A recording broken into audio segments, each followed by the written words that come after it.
So finally JEE mains 2024 का result out हो चुका है। इतना इंतजार करने के बाद रिजल्ट आया है, लेकिन रिजल्ट बहुत बुरा रहा है। बच्चे पैनिक कर रहे हैं, बच्चों का रिजल्ट बुरा है। लेकिन देखो बच्चों, जो हो गया है सो हो गया है। जो भी रिजल्ट आपका आया है उसी से आपको संतुष्टि करना होगा। रिजल्ट अब चेंज नहीं हो सकता है। आप लोग अकेले नहीं हो, आप जैसे बहुत सारे बच्चे हैं जिनका रिजल्ट बुरा रहा है।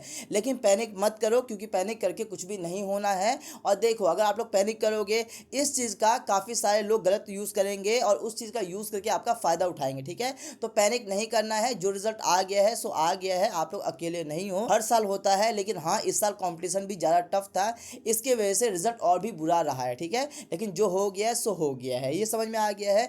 जो भी रिजल्ट है, जो भी आपका रैंक आया है, उस रैंक के अकॉर्डिंग बेस्ट से बेस्ट कॉलेज और ब्रांच में आपको 110% दिलवा दूंगा। मुझे पता है मार्केट में काफ़ी सारे लोग हैं जो कि आपके इस पैनिक वाले सिचुएशन का गलत यूज़ करते हैं, इसी के वजह से हम यहाँ पे हैं। ठीक है, तो कहने का मतलब ये है कि पहला चीज़ ये है कि पैनिक मत करो, शांत रहो, रिलैक्स रहो, काम डाउन। उसके बाद फर्दर चीज़ें क्या करना है ये मैं आपको बताता हूँ। ठीक है, सो देखो बच्चों, यहाँ पे डिफरेंट टाइप के बच्चे होंगे। आप में से काफ़ी सारे बच्चे ऐसे होंगे जिनका रिजल्ट काफ़ी बढ़िया रहा होगा, जिनका रैंक काफ़ी बढ़िया आया होगा, तो वो सोच रहे होंगे कि मेरे को टॉप मोस्ट एनआईटीज़ में एडमिशन लेना है। कुछ बच्चे ऐसे होंगे जिनका रिजल्ट जो है वो ना तो बहुत ज़्यादा अच्छा होगा, ना बहुत ज़्यादा बुरा रहा होगा, ठीक ठाक रहा होगा। वो सोच रहे होंगे कि मेरे को कोई से भी एनआईटीज़ में टॉप मोस्ट ब्रांच मिल जाए। कुछ बच्चे ऐसे होंगे जो कि ट्रिपल आईटीज़ के लिए सोच रहे होंगे। कुछ बच्चे ऐसे होंगे जिनका रैंक काफ़ी बुरा है, लेकिन फिर भी वो चाह रहे हैं कि एनआईटीज़ में, ट्रिपल आईटीज़ में या फिर जीएफटीएस में मेरा एडमिशन हो जाए। इसके अलावा काफ़ी सारे बच्चे ऐसे भी होंगे जिनका रिजल्ट काफ़ी बढ़िया रहा होगा और वो बच्चे जेईई एडवांस का एग्ज़ाम देंगे। जेईई एडवांस में भी शायद वो अच्छा करेंगे। उसके बाद वो सोचेंगे कि मुझे आईआईटीज़ में एडमिशन लेना है। ठीक है, तो कहने का मतलब ये है कि चाहे आपका एडमिशन आईआईटीज़ में हो, चाहे आपका एडमिशन एनआईटीज़ में हो, चाहे आपका एडमिशन ट्रिपल आईटीज़ में हो, या फिर चाहे आपका एडमिशन जीएफटीएस में हो, इन सभी में एडमिशन लेने के लिए आपको काउंसलिंग में पार्टिसिपेट करना होता है और काउंसलिंग का नाम है जोसा काउंसलिंग। तो यहाँ पे एक सवाल उठता है, वो ये है कि सर जोसा काउंसलिंग का प्रोसीजर क्या रहने वाला है, कौन सा डॉक्यूमेंट लगेगा, चॉइसलिंग कैसे होगा, कब स्टार्ट होगा, क्या डेट रहने वाली है, सीट अलॉटमेंट कैसे होता है, सारी चीज़ें इस तरीके के बहुत सारे डाउट आपके मन में आ रहे होंगे। तो देखो बच्चों, इस वीडियो में मैं आपको बताऊंगा कंप्लीट जोसा काउंसलिंग के बारे में, और जितना डिटेल में मैं आपको बताऊंगा उतना डिटेल में 110% कोई भी नहीं बताएगा पूरे यूट्यूब पे, ये कंफर्म है। मैं आपको लिख करके दे सकता हूं और ये बात आपको खुद रियलाइज हो जाएगा इस वीडियो के लास्ट तक में। ठीक है, देखो बच्चों, वीडियो भले ही थोड़ी सी लंबी हो सकती है, लेकिन ये कंफर्म है कि जितना टाइम आप लोग यहाँ पे दोगे वो टाइम आपका वेस्ट नहीं जाएगा, वो टाइम 110% आपका वर्थ इट होगा। और ये बात आप लोग खुद लास्ट तक में रियलाइज हो जाएगा। आप लोग कमेंट करके भी बता सकते हो। ठीक है, सो बहुत हो गया इंट्रो, अब हम लोग चलते हैं अपने लैपटॉप के स्क्रीन पे। सारी चीजें मैं आपको स्टेप बाय स्टेप बताता हूँ। So let's get begin. So बच्चों, अब मैं आपको सारी चीजें बताता हूं, लेकिन बच्चों सभी से पहले आपको एक काम और करना है, वो ये है कि डिस्क्रिप्शन में आपको लिंक दिया गया है टेलीग्राम ग्रुप का। आप लोग टेलीग्राम ग्रुप पे ध्यान से ज्वाइन हो जाना, क्योंकि बच्चों वहां पे जितने भी हम लोग यहाँ पे वीडियो बनाते हैं उसके पीछे का जो भी पीडीएफ होता है उसे हम लोग टेलीग्राम ग्रुप पे डाल देते हैं। इस पीडीएफ को भी मैंने टेलीग्राम ग्रुप पे डाल दिया है, तो वहां से आप लोग पीडीएफ को डाउनलोड कर सकते हो। देखो बच्चों, आप लोग वीडियो देख लोगे, आपको समझ में आ भी जाएगा, लेकिन आपको पता है कि हम मोस्टली चीजें भूल जाते हैं ना, इसके वजह से आपको ध्यान से पीडीएफ को डाउनलोड करके रख लेना है, क्योंकि आप लोग वीडियो को बार बार नहीं देखोगे। तो ध्यान से डिस्क्रिप्शन में लिंक दिया गया है टेलीग्राम ग्रुप का, आप लोग वहां पे ज्वाइन हो जाना। वहां से आप लोग इस पीडीएफ को, इसके अलावा बहुत सारे कॉलेज का हम लोगों ने रिव्यू किया हुआ है, एनआईटीज का, ट्रिपल आईटीज का, उसका भी पीडीएफ आप लोग वहां से डाउनलोड कर सकते हो। ठीक है, तो ये समझ में आ गया है। अब मैं आपको सारी चीजें बताता हूं स्टेप बाय स्टेप, वो भी डिटेल वे में। ठीक है बच्चों, तो सबसे पहला क्वेश्चन ये आता है कि सर जोसा काउंसलिंग क्या है, यानी कि व्हाट इज जोसा 2024 या फिर व्हाट इज जोसा काउंसलिंग। ठीक है, तो देखो बच्चों, जोसा का फुल फॉर्म है आपका जॉइंट सीट एलोकेशन अथॉरिटी। ये एक आपका काउंसलिंग होता है। इस काउंसलिंग के थ्रू आपका 114 इंस्टीट्यूट में एडमिशन होता है। 114 इंस्टीट्यूट कौन कौन से हैं, तो देखो बच्चों, अभी के टाइम पे टोटल आपका 23 आईआईटीज है। ठीक है, ये चीज है। इसके अलावा 31 एनआईटीज यहाँ पे लिखा हुआ है, लेकिन अभी के टाइम पे हमारे पास टोटल जो है वो 32 एनआईटीज है। IIEST श्रीपुर जो है इसे भी एनआईटीज के लिस्ट में डाल दिया गया है, तो ये अलग नहीं है, ये भी आपका एक एनआईटीज हो चुका है। टोटल एनआईटीज है 32, ठीक है।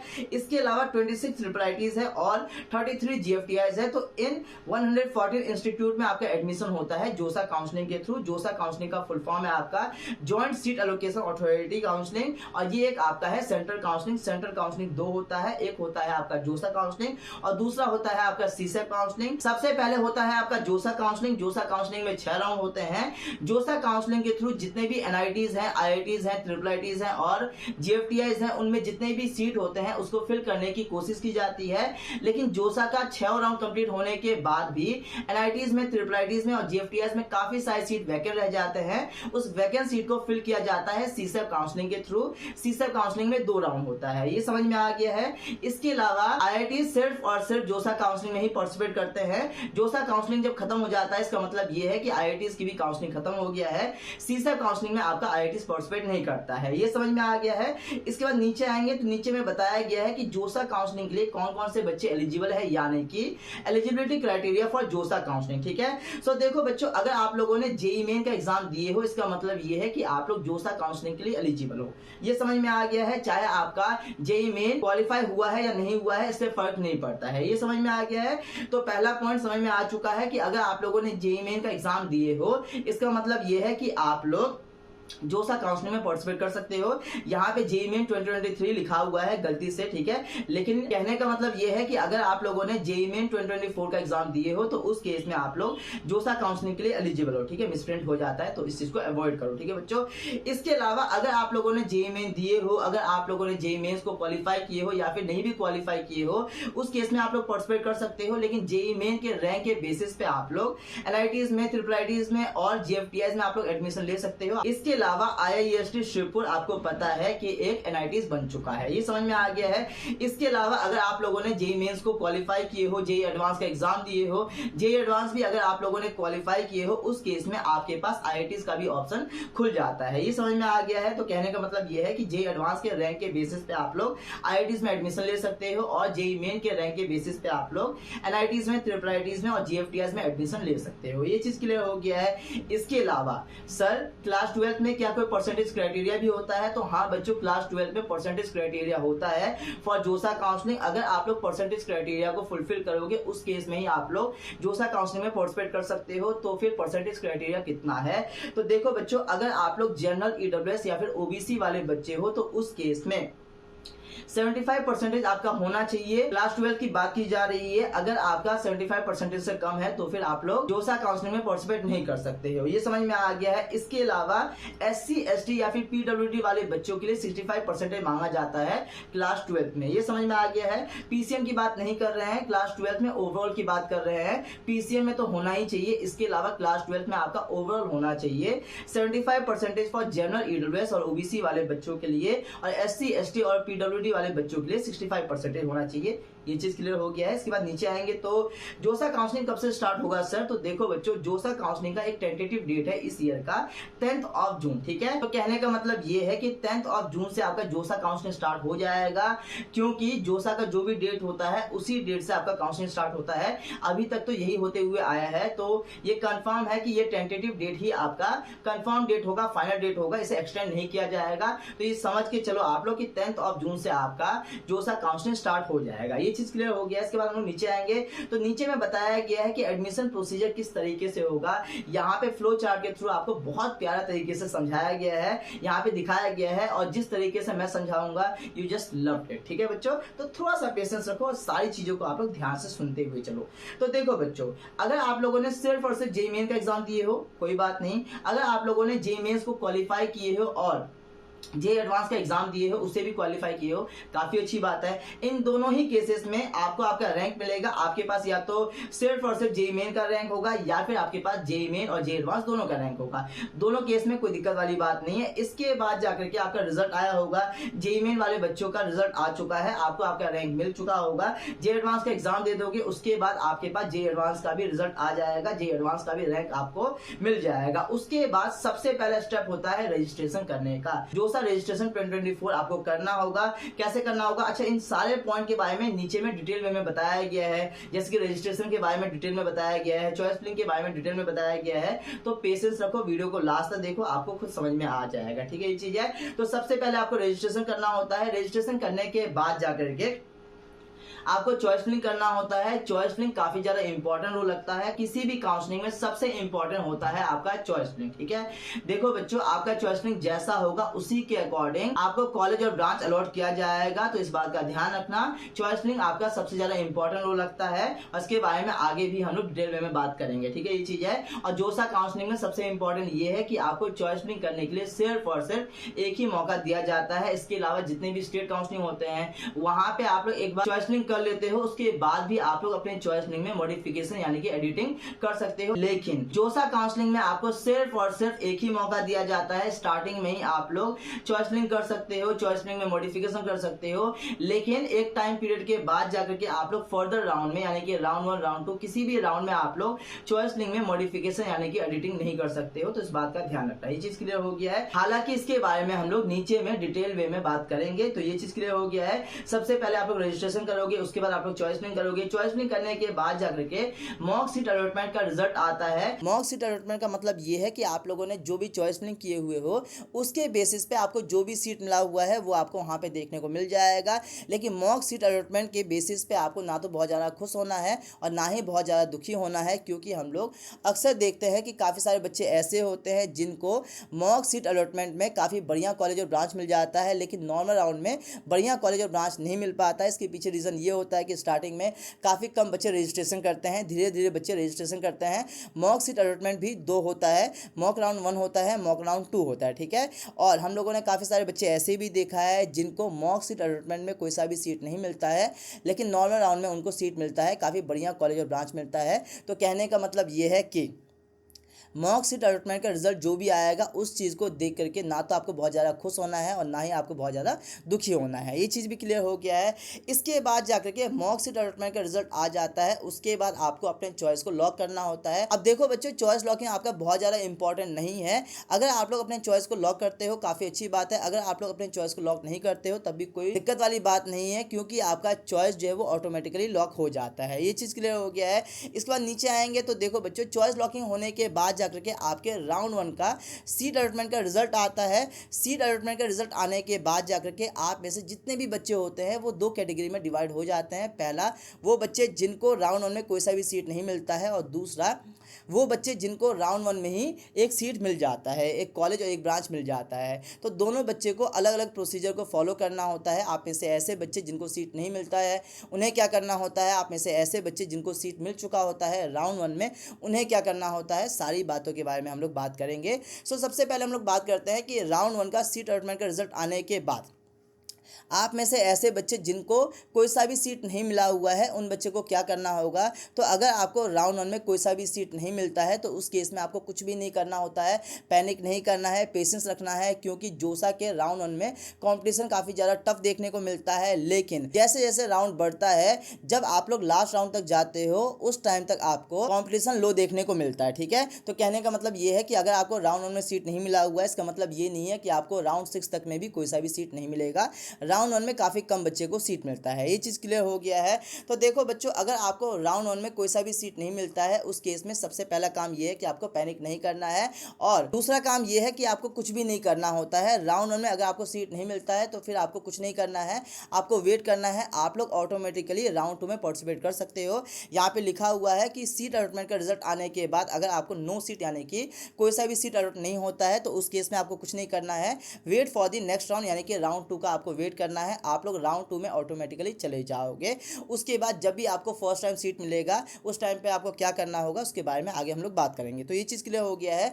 अगर आपको राउंड 1 में कोई सा भी सीट नहीं मिलता है उस केस में आपको कुछ भी नहीं करना है, वेट करना है फॉर दी राउंड 2। ये चीज़ क्लियर हो गया। इसके अलावा आप में से ऐसे बच्चे जिनको राउंड वन में कोई सा सीट मिल जाता है उन्हें क्या करना होगा, तो उन्हें सबसे पहले अपने सीट अलॉटमेंट लेटर को डाउनलोड करना है, प्रिंट करना है, और ये करने के बाद जाकर के आपको फ्रीज, फ्लोट या फिर स्लाइड करने का ऑप्शन देखने को मिलता है। इन तीनों में से आपको कोई ना कोई ऑप्शन को सिलेक्ट करना होता है। अगर आपको सीट मिला हुआ होता है तो आप लोग छोड़ नहीं सकते हो। अगर आप लोग कोई सा भी ऑप्शन सिलेक्ट नहीं करोगे उस केस में आपको काउंसलिंग से बाहर निकाल देंगे, उसके बाद आप लोग फर्दर राउंड में पार्टिसिपेट नहीं कर सकते हो। तो इस बात का ध्यान रखना कि आपको फ्रीज, फ्लोट या फिर स्लाइड में से कोई ना कोई ऑप्शन को सिलेक्ट करना है। अब तीनों ऑप्शन का मतलब क्या होता है इसके बारे में नीचे बात करेंगे। चलो एक बार मैं आपको यहाँ पे बेसिक इन्फॉर्मेशन दे देता हूँ, समझा ही देता हूँ, आगे आपके लिए ईजी होगा। ठीक है, तो देखो बच्चों, फ्रीज का मतलब क्या है। तो फ्रीज का मतलब ये है कि आपको राउंड वन में जो भी सीट मिला हुआ है आप लोग उस सीट से फुली सेटिस्फाई हो, आप लोग उसी सीट में एडमिशन लेना चाहते हो, आप लोग फर्दर राउंड में पार्टिसिपेट नहीं करना चाहते हो, तो उस केस में आप लोग फ्रीज कर सकते हो।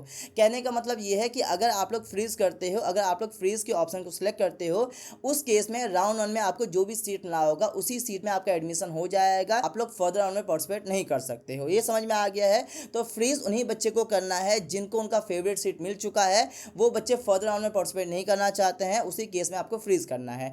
पहला पॉइंट आपको समझ में आ गया है। इसके अलावा फ्लोट का मतलब क्या है इसके बारे में मैं आपको समझाता हूं, लेकिन हाँ एक बात का ध्यान रखना कि फ्रीज आपको इतनी जल्दी नहीं करना है, फर्स्ट राउंड में ही नहीं करना है, क्योंकि देखो बच्चों, राउंड वन में आपको जो भी सीट मिला हुआ होता है, आप लोग अगर फर्दर राउंड में पार्टिसिपेट करोगे तो उससे बढ़िया ही कॉलेज और ब्रांच आपको मिलता है। लेकिन अगर आपका फेवरेट कॉलेज और ब्रांच मिल गया है उस केस में आप लोग फ्रीज कर सकते हो। ये चीज क्लियर हो गया है। इसके अलावा फ्लोट करने का मतलब क्या है, फ्लोट किस बच्चे को करना है। सो देखो बच्चों, फ्लोट आपका बेस्ट ऑप्शन होता है। फ्लोट करने का मतलब ये है कि आपको जो भी सीट मिला हुआ है वो तो ठीक है, आप लोग फर्दर राउंड में पार्टिसिपेट कर रहे हो, आप लोग राउंड टू में जा रहे हो, राउंड टू में जाने के बाद जाकर के अगर आपको नया कॉलेज और ब्रांच मिलता है उस केस में राउंड वन वाला सीट आपका कैंसिल हो जाएगा, और अगर आपको राउंड टू में नया कॉलेज और ब्रांच नहीं मिलेगा उस केस में राउंड वन वाला सीट आपका रिटर्न रहता है। ठीक है, तो फ्लोट आपका बेस्ट है। ठीक है, देखो बच्चों, राउंड वन में मान लेते हैं कि आपको कोई एक पर्टिकुलर कॉलेज और ब्रांच मिलता है, आप लोग फ्लोट करते हो, फ्लोट करने के बाद आप लोग राउंड टू में जाओगे, राउंड टू में जाने के बाद जाकर के अगर आपको नया कॉलेज और ब्रांच मिलता है उस केस में राउंड वन वाला सीट आपका कैंसिल हो जाएगा। अगर आपको राउंड टू में नया कॉलेज और ब्रांच आपको नहीं मिलता है उस केस में राउंड वन वाला सीट आपका रिटर्न रहता है। ये चीज़ क्लियर हो गया। ठीक है, तो फ्लोट आपका बेस्ट ऑप्शन होता है, आपको फ्लोट ही करना चाहिए। राउंड 6 तक पार्टिसिपेट करो, क्योंकि लास्ट राउंड तक अगर आप लोग जाओगे तो ऑब्वियस सी बात है आपको बेटर कॉलेज और ब्रांच मिलेगा उसके मुकाबले जो कि आपको राउंड वन में मिला होगा। तो हमारा सजेशन यही होगा कि आप सभी बच्चे को फ्लोट करना है। ये चीज़ क्लियर हो गया है। इसके अलावा स्लाइड करने का मतलब क्या है, स्लाइड किस बच्चे को करना है। सो देखो बच्चों, मान लेते हैं कि राउंड वन में आपको एक पर्टिकुलर कॉलेज में एक पर्टिकुलर ब्रांच मिला हुआ है। ठीक है, अब जो भी कॉलेज में आपको जो भी ब्रांच मिला हुआ है, आपको ब्रांच पसंद नहीं है लेकिन कॉलेज पसंद है, आपको उसी कॉलेज में एडमिशन लेना है। कहने का मतलब ये है कि आप लोग कॉलेज चेंज नहीं करना चाहते हो लेकिन ब्रांच चेंज करना चाहते हो। ठीक है, तो उस केस में आपको स्लाइड करना है। स्लाइड करने का मतलब ये है कि राउंड वन में आपको जो भी सीट मिल जाता है उसके बाद अगर आप लोग स्लाइड करते हो तो स्लाइड करने के बाद जाकर के आप लोग फर्दर राउंड में पार्टिसिपेट करते हो, लेकिन आपका कॉलेज फिक्स हो जाता है, कॉलेज आपका फिक्स हो जाता है, कॉलेज आपका चेंज नहीं होता है, आप लोग फर्दर राउंड में पार्टिसिपेट करते हो। अगर फर्दर राउंड में आपका सेम कॉलेज में फर्दर ब्रांच अपग्रेड होता है तो फिर आपको मिल जाता है, अगर अपग्रेड नहीं होता है तो फिर वही सीट आपका रिटर्न रहता है। ठीक है, तो स्लाइड आपको नहीं करना है, स्लाइड उसी बच्चे को करना है जिनको उनका फेवरेट कॉलेज मिल गया है, कॉलेज चेंज नहीं करना है लेकिन सेम कॉलेज में फर्दर ब्रांच अपग्रेड करना है, उन बच्चे को स्लाइड करना है। लेकिन हमारा सजेशन ये होगा कि आप सभी बच्चे को फ्लोट करना है, फ्लोट आपका बेस्ट ऑप्शन होता है। और अगर आपको राउंड वन में ही आपका फेवरेट कॉलेज और ब्रांच मिल गया है तो उस केस में आप लोग फ्रीज कर सकते हो। अगर आपको राउंड वन में आपका फेवरेट कॉलेज मिल गया है, आप लोग उसी कॉलेज में फर्दर ब्रांच अपग्रेड करना चाहते हो, उस केस में आप लोग स्लाइड का ऑप्शन सेलेक्ट कर सकते हो। तो ये समझ में आ गया है। इसके बाद फ्रीज, फ्लोट और स्लाइड में से कोई सा भी एक ऑप्शन सेलेक्ट आपको मैंडेटरी है, करना ही करना है। ये करने के बाद जाकर के आपको डॉक्यूमेंट अपलोड करना है। ठीक है, अच्छा मैंने आपको बता दिया है कि अगर आप लोग फ्रीज, फ्लोट, स्लाइड में से कोई सा भी ऑप्शन सेलेक्ट नहीं करते हो तो उस केस में आपको काउंसलिंग से बाहर निकाल दिया जाएगा और आप लोग फर्दर राउंड में पार्टिसिपेट नहीं कर सकते हो। तो इस बात का ध्यान रखना कि आपको फ्रीज, फ्लोट, स्लाइड में से कोई ना कोई ऑप्शन सेलेक्ट करना है अगर आपको सीट मिला हुआ होगा तो। अगर नहीं मिला है सीट तो फिर कुछ नहीं करना है। ये बात आपको समझ में आ गया। ठीक है, तो फ्रीज, फ्लोट, स्लाइड में से कोई सा भी एक ऑप्शन सेलेक्ट करने के बाद जाकर के आपको डॉक्यूमेंट को अपलोड करना है। डॉक्यूमेंट को अपलोड करना है वेरिफिकेशन के लिए। अब कौन कौन से डॉक्यूमेंट को अपलोड करना है इसके बारे में नीचे में मैं आपको बता दूंगा, ठीक है। तो डॉक्यूमेंट को आपको अपलोड करना है, वहाँ पे ऑप्शन आपको देखने को मिलेगा कि कौन कौन से डॉक्यूमेंट को अपलोड करना होगा। बेसिक से डॉक्यूमेंट होते हैं जैसे कि 10th का मार्कशीट हो गया, 12th का मार्कशीट हो गया, कैटेगरी सर्टिफिकेट हो गया, मेडिकल सर्टिफिकेट हो गया, इन सभी के बारे में नीचे में हम लोग डिटेल वे में बात करेंगे, ठीक है। तो डॉक्यूमेंट को आपको अपलोड करना है। अपलोड करने के बाद जाकर के आपका डॉक्यूमेंट वेरीफाई होगा। वेरिफिकेशन होने के बाद जाकर के आपको सीट एक्सेप्टेंस फी पे करना होता है। कितना फ़ी होगा इसके बारे में नीचे में हम लोग डिटेल वे में बात करेंगे। सीट एक्सेप्टेंस फ़ी पे करने के बाद जाकर के आपको डॉक्यूमेंट वेरिफिकेशन लेटर मिल जाएगा, इसे डाउनलोड कर लेना है। डाउनलोड करने के बाद जाकर के आपका एडमिशन कंफर्म हो जाता है। हालांकि एडमिशन लेने के लिए आपको फिजिकली कॉलेज में जाना होता है, वो लास्ट ऑप्शन होता है। एकदम जोसा काउंसलिंग खत्म होने के बाद जाकर के लास्ट में आपको कॉलेज में विजिट करना होता है, ठीक है। इसके बारे में भी आगे हम लोग डिटेल में बात करेंगे। तो इस तरीके से आपका एडमिशन का प्रोसीजर चलता है। इसके बारे में आपको समझ में आ गया होगा। ये आपका काफ़ी इंपॉर्टेंट पोर्शन था और इससे मैंने काफ़ी अच्छे तरीके से बताया है। होप सो आपको अच्छा लग रहा होगा, ठीक है। इसके बाद हम लोग नीचे आएंगे तो नीचे में फर्दर चीज़ें के बारे में मैं आपको जल्दी जल्दी बता देता हूँ। तो यहाँ पे वही लिखा हुआ है कि कंप्लीट प्रोसीजर ऑफ जोसा 2024। तो क्या प्रोसीजर है आपको पता है कि स्टेप बाय स्टेप प्रोसीजर यहाँ पे बताया गया है। सबसे पहले आपको रजिस्ट्रेशन करना है, जिसके बारे में आपको समझ में आ गया है। उसके बाद चॉइसलिंग करना होता है। वन टाइम चॉइसलिंग आपको जोसा काउंसलिंग में देखने को मिलता है, एक ही बार आप लोग चॉइसलिंग कर सकते हो। उसके बाद फर्दर राउंड में आप लोग चॉइसलिंग में मॉडिफिकेशन नहीं कर सकते हो, एडिटिंग नहीं कर सकते हो। इसलिए भी जोसा काउंसलिंग में आपका चॉइसलिंग काफ़ी ज़्यादा इंपॉर्टेंट रोल रखता है। वैसे भी चॉइसलिंग आपका हर काउंसलिंग में सबसे ज़्यादा इंपॉर्टेंट रोल रखता है, क्योंकि जैसा आपका चॉइसलिंग होगा वैसे ही आपको कॉलेज और ब्रांच मिलेगा। इस बात का ध्यान रखना, ठीक है। ये होने के बाद जाकर के आपको पता है कि मॉक सीट अलॉटमेंट का रिजल्ट आता है। वो होने के बाद आपको चॉइस लॉकिंग करना होता है। अगर लॉक नहीं करोगे तब भी आपका ऑटोमेटिकली लॉक हो जाता है, लेकिन फिर भी कर लेना, आपको बता दिया गया है ना, ये चीज़ है।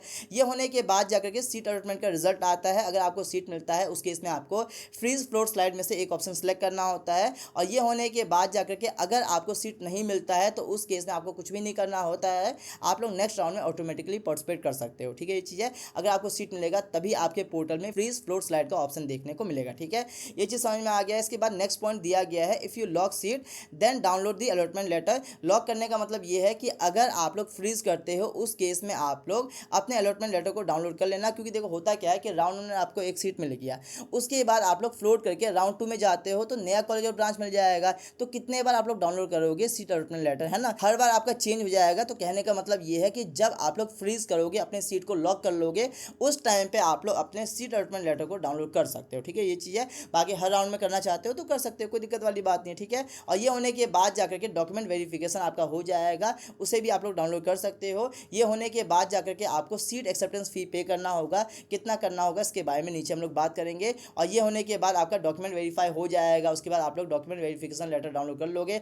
यहाँ पे डॉक्यूमेंट वेरिफिकेशन का मतलब ये है कि आपको डॉक्यूमेंट को अपलोड करना होता है, ठीक है। उसके बाद जाकर के आपका एडमिशन फाइनली कंप्लीट हो जाता है, ठीक है। तो ये भी समझ में आ गया है, मज़ा आ रहा होगा। अब यहाँ पे हर प्रोसेस के बारे में डिटेल में बताया गया है कि रजिस्ट्रेशन अगर आप लोग करोगे तो किस तरीके से करोगे। तो समझो, देखो वीडियो लंबी हो रही है लेकिन मैं आपको बहुत अच्छे तरीके से समझा रहा हूँ। जितना अच्छे तरीके से मैं समझा रहा हूँ उतना अच्छे तरीके से कोई नहीं समझाएगा। आप लोग और का भी वीडियो देख सकते हो अगर आपको कंपैरिजन करना है तो, वैसे देखने की ज़रूरत नहीं है, ठीक है। तो रजिस्ट्रेशन कैसे करोगे, तो सबसे पहले आपको जोसा के पोर्टल पे जाना है। वहाँ पे जाने के बाद जाकर के इस लिंक पे आप लोग क्लिक करके रजिस्ट्रेशन कर सकते हो। इस पीडीएफ को मैं टेलीग्राम ग्रुप पे डाल दूंगा, वहाँ से डाउनलोड कर लेना आराम से। यहाँ पे आपको लिंक मिल जाएगा, सिंपली क्लिक करके आप लोग जा सकते हो, ठीक है। और इसके बाद जाकर के आप लोग रजिस्ट्रेशन कर लोगे। जोसा का रजिस्ट्रेशन आपका फ्री ऑफ कॉस्ट होता है। तो यहाँ पर मैं आपको ये कहना चाहूँगा कि आपका रैंक कितना भी बुरा हो कोई बात नहीं, आप सभी बच्चे को जोसा काउंसलिंग में पार्टिसिपेट करना है। पार्टिसिपेट कर लो, क्या जा रहा है यहाँ पे, तो आपसे फीस भी नहीं लिया जा रहा है ना, तो पार्टिसिपेट कर लेना। ये समझ में आ गया है। इसके बाद रजिस्ट्रेशन कैसे करोगे इसके लिए कुछ स्टेप में बताया गया है। तो स्टेप 1 क्या है, स्टेप 1 में ये बताया गया है कि सबसे पहले आपको लॉगिन करना होता है। आपका जो भी क्रेडेंशियल होता है, डेटा होता है, उसके बेसिस पे अगर आप लोगों ने जेईई मेन का एग्जाम दिए हुए हो तो जेईई मेन के रैंक के बेसिस पे आप लोग लॉगिन कर सकते हो। और अगर आप लोगों ने जेईई एडवांस का एग्जाम दिए हुए हो तो जेईई एडवांस के रैंक के बेसिस पे आप लोग लॉगिन कर सकते हो, ठीक है। जेईई मेन के एप्लीकेशन नंबर, जो भी जेईई मेन का आपका बेसिक इन्फॉर्मेशन है, डिटेल है, डेटा है, क्रेडेंशियल है, उसके बेसिस पे आप लोग लॉगिन कर सकते हो। जे एडवांस का एग्जाम दिए हुए हो, उसे क्वालिफाई किए हुए हो, तो जे एडवांस का जो भी आपका डेटा है उसके बेसिस पे आप लोग लॉगिन कर सकते हो। लॉगिन कैसे करोगे, तो पोर्टल आपको कुछ इस टाइप का देखने को मिलेगा। यहाँ पे आपको अपना एप्लीकेशन नंबर डालना है, पासवर्ड डालना है, सिक्योरिटी पिन डालना है और उसके बाद आप लोग लॉगिन कर लोगे। ठीक है, तो लॉगिन करने के बाद जाकर के आपके पोर्टल में कुछ इस टाइप का ऑप्शन देखने को मिलेगा। यहाँ पे आपको स्टेप 2 में डिक्लेरेशन देना है अपना जो भी डिटेल है आपका उस चीज़ के बेसिस पे। ठीक है, तो यहाँ पे फर्दर चीज़ें आप लोग यहाँ पे सिलेक्ट कर लोगे, जैसे कि जेंडर क्या है, नेशनलिटी क्या है, इसके अलावा स्टेट ऑफ एलिजिबिलिटी क्या है। स्टेट ऑफ एलिजिबिलिटी वो होता है जिस भी स्टेट से आप लोगों ने क्लास 12 पास आउट किए हुए होते हो। जो सा काउंसलिंग में बच्चों आप लोग जिस भी स्टेट से क्लास 12 पास आउट किए हुए होते हो उस स्टेट को आपका होम स्टेट कोटा मान लिया जाता है। आपको पता होगा एनआईटीज में आपका होम स्टेट कोटा होता है और अदर स्टेट कोटा होता है। ठीक है, तो स्टेट ऑफ एलिजिबिलिटी वो होता है जिस भी स्टेट से आप लोगों ने क्लास 12 पास आउट किए हुए हो, डोमिसाइल से फर्क नहीं पड़ता है। ये चीज़ क्लियर हो गया है। इसके बाद ये हो जाएगा, इसके बाद इसे सबमिट करने के बाद स्टेप 3 आपका आएगा, यानी कि इस टाइप का पोर्टल आपको देखने को मिलेगा। स्टेप 3 में बच्चों आपको चॉइसेस को फिल करना होगा। यहाँ पे नंबर ऑफ चॉइसेस आपको देखने को मिलता है। सोचो यहाँ पे टोटल अवेलेबल चॉइसेस है 515 और ये उस बच्चे के लिए है जिसके पोर्टल में सिर्फ और सिर्फ एनआईटीज, ट्रिपल आईटीज और जीएफटीआईज देखने को मिलता है, यानी कि जेई मेन के बेसिस पे वो बच्चा काउंसलिंग कर रहा है। जो बच्चा जेई एडवांस के बेसिस पे काउंसलिंग कर रहा है उसके पोर्टल में आईआईटीज का भी ऑप्शन होता है। तो लगभग 700 के आसपास जो है वो चॉइसेस देखने को मिलता है। बाकी हर ईयर जो है वो नंबर ऑफ चॉइसेस जो है वो बढ़ता घटता रहता है, क्योंकि कॉलेज में नंबर ऑफ ब्रांचेस भी बढ़ता है घटता है, इसके वजह से। ठीक है, ये चीज़ है। तो सोच सकते हो कि लगभग 700 चॉइसेस या फिर 500 ही मान करके चलो, 500 चॉइसेस आप लोग कैसे फिल करोगे। और अगर बच्चों आप लोग अपने रैंक के अकॉर्डिंग बेस्ट से बेस्ट कॉलेज और ब्रांच लेना चाहते हो तो उस केस में आपका पर्सनलाइज चॉइसिंग होना चाहिए। आपके रैंक के अकॉर्डिंग बेस्ट चॉइसिंग होना चाहिए, तभी बेस्ट कॉलेज और ब्रांच मिलेगा। तो ये सब कैसे होगा इसके बारे में मैं आपको बताऊंगा। अगर आप लोग हमारा हेल्प लेना चाह रहे हो तो कोई बात नहीं, वो भी आप लोग ले सकते हो। हम हर चीज़ के लिए आपके लिए तैयार बैठे होते हैं, हम आपके बारे में काफ़ी सोचते हैं। ठीक है बच्चों, तो ये समझ में आ गया है। तो इस तरीके से आपका रजिस्ट्रेशन हो जाएगा। इसके बाद सबसे इंपॉर्टेंट पोर्शन होता है, यानी कि चॉइसिंग करने का। आपको पता है कि आपको चॉइस लिंक बेस्ट वे में करना है, तभी आपके रैंक के अकॉर्डिंग बेस्ट से बेस्ट कॉलेज और ब्रांच मिलेगा।